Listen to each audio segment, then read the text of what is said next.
اور جب آپ جانور پہ چلائیں گے تو 3 چیزیں آپ کاٹنا ہے. ایک اس کا حلق ہے، دوسرا اس کا نرخرا ہے جو بیچ میں موٹی چیز آتی ہے وہ گلے کے پاس، تیسرا اس کی 2 رگیں جو ہوتی ہیں ادھر کی اور ادھر کی، وہ 3 چیزیں آپ کو تیزی کے ساتھ کاٹنا ہے.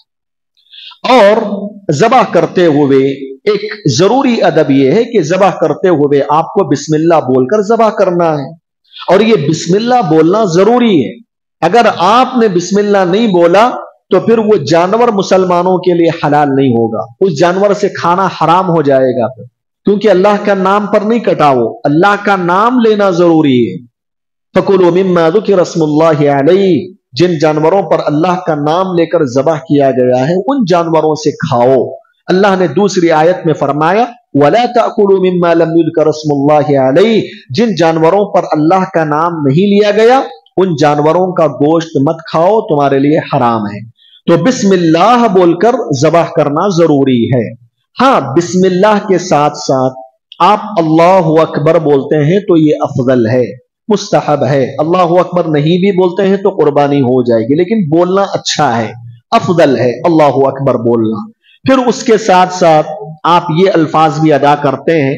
آپ اگر اپنے گھر والوں کی طرف سے قربانی دے رہے ہیں اپنی طرف سے تو اللہم ھذا منک ولک، اے اللہ یہ جانور تیری ہی نعمت ہے اور تیرے ہی لیے ہے. اللہم تقبل منی ومن اہل بیتی، اے اللہ اس جانور کو میری طرف سے میرے گھر والوں کی طرف سے قبول کر لے. یہ الفاظ بھی اگر بولتے ہیں تو اچھی بات ہے، افضل ہے، بہتر ہے. بعض روایتوں میں ایک اور دعا بھی آئی ہے، اس دعا کو بھی اگر آپ پڑھتے ہیں تو بہت اچھی بات ہے، افضل ہے. وہ دعا یہ ہے انی وجہت وجہی للذی فطر السماوات والارض علی ملت ابراہیم حنیفا وما انا من المشرکین ان صلاتی ونسکی ومحیای ومماتی للہ رب العالمین لا شریک له وبذلك امرت وانا من المسلمین اللہم ھذا منک ولک اللہم تقبل. یہ جو الفاظ ہیں ان الفاظ کو بھی اگر پڑھتے ہیں جانور ذبح کرتے وقت تو یہ افضل ہے، بہتر ہے. ٹھیک ہے. اور یہ جو دعا پیارے نبی صلی اللہ علیہ وسلم نے سکھائی ہے اس کے اندر توحید کا پیغام ہے. اس کا معنی یہ ہے کہ اللہ میں اس دنیا کے اندر تجھے چھوڑ کر جن معبودان باطلہ کی پوجا ہو رہی ہے ان تمام معبودان باطلہ سے میں بیزار ہوں، لا تعلقی اختیار کرتا ہوں، میں تیری ہی طرف متوجہ ہوتا ہوں جس رب نے آسمانوں اور زمینوں کو بے مثال پیدا فرمایا ہے اور ملت ابراہیم پر میں قائم ہوں اور میں مشرکوں میں سے نہیں ہوں. وما انا من المشرکین. اور آگے بندہ یہ بھی کہتا ہے اس دعا میں کہ میری نمازیں، میری قربانیاں، میرا جینا، میرا مرنا سب کچھ اللہ تعالیٰ کے لیے ہے جس کا کوئی شریک نہیں ہے. اسی بات کا تو مجھے حکم دیا گیا ہے اور میں مسلمانوں میں سے ہوں. یہ اس دعا کا ترجمہ ہے.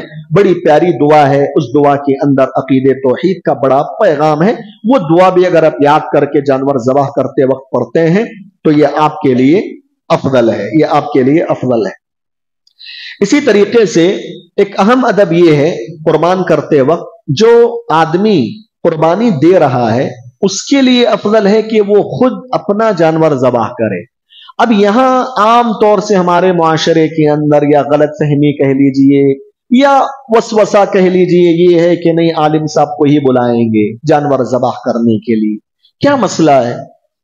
یہاں افضل یہ بتایا جا رہا ہے کہ آپ خود اپنے ہاتھوں سے جانور ذبح کریں، یہ افضل ہے، کوئی مشکل نہیں. کیا آپ کو تو کاٹنا تو آتا ہے جانور، بس دعاؤں کا مسئلہ ہے، نیت تو دل میں موجود ہے، بسم اللہ بولنا ضروری ہے.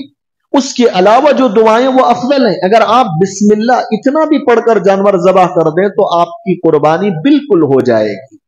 اور اللہ اکبر بولیں اللہم تقبل منی ومن اہل بیتی، اتنا تو آپ پڑھ سکتے ہیں، بہت مختصر ہے. ٹھیک ہے. تو کوشش یہ کریں کہ جو جانور دے رہے قربانی وہی ذبح کرے اپنے ہاتھ سے، یہ افضل ہے. خود نبی صلی اللہ علیہ وسلم نے اپنی زندگی میں اپنے ہاتھوں سے جانور ذبح کیا، بکروں کو ذبح کیا. حجۃ الوداع کے موقع پر آپ نے 60 پر 3 اونٹوں کو اپنے ہاتھوں سے ذبح کیا، اپنے ہاتھوں سے نہر کیا 60 پر 3 کو. جس پر 7 اونٹوں کو حضرت علی رضی اللہ عنہ کے حوالے کر دیا کہ وہ جو ہے اونٹوں کا نہر کر دیں، ذبح کر دیں. تو افضل یہی ہے کہ آپ اپنے طور سے جانور کو ذبح کریں، یہ آپ کے حق میں افضل ہے۔